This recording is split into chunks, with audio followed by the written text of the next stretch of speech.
চারপাশের সুন্দর পাখির খাঁচা, ইনডোর ও আউটডোর প্ল্যান্টের সবুজ পরিবেশ, এক পাশে বিশাল অ্যাকোরিয়াম, আর আলাদা করে বাচ্চাদের জন্য খেলাধুলার জায়গা। ব্যস্ততার ফাঁকে হঠাৎ করে যদি এমন একটা জায়গায় চলে যাওয়া যায় যেখানে খাবারের সাথে সাথে মনটাও ভরে যায়, তাহলে কেমন লাগবে? একদিন কাজের ফাঁকে আমরা দুজন হঠাৎ করে চলে গেলাম আগ্রাবাদের দ্য গ্রিন শ্যাডো রেস্টুরেন্টে। লিফট দিয়ে সোজা উঠে গেলাম 6 তলায়। উঠেই যেটা সবচেয়ে ভালো লেগেছে, আমাদেরকে হাসি মুখে অভিবাদন জানানো হলো। নিজেই এসে বসার জায়গা দেখিয়ে দিলেন।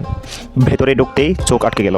চারপাশের সুন্দর পাখির খাঁচা, ইনডোর ও আউটডোর প্ল্যান্টের সবুজ পরিবেশ, এক পাশে বিশাল অ্যাকোরিয়াম, আর আলাদা করে বাচ্চাদের জন্য খেলাধুলার জায়গা। এক কথায় পরিবেশটা ছিল ভীষণ শান্ত আর মন ছুঁয়ে যাওয়ার মতো। আমরা বসে পড়লাম একটা টেবিলে।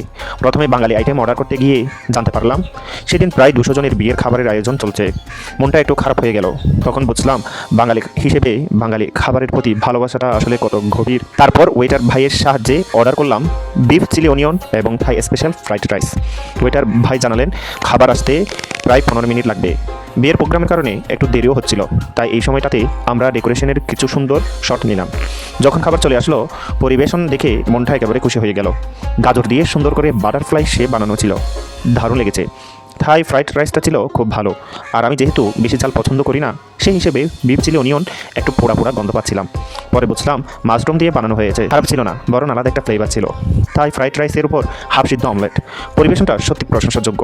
খাবার শেষে বিল পরিশোধ করলাম। তারপর বাইরে কিছুক্ষণ হাঁটাহাঁটি করে ওপরের ভিউ দেখলাম, কিছু ছবি তুললাম। এই সময় রেস্টুরেন্টের ওয়েটার সুইমাং ভাইয়ের সাথে কথা হলো।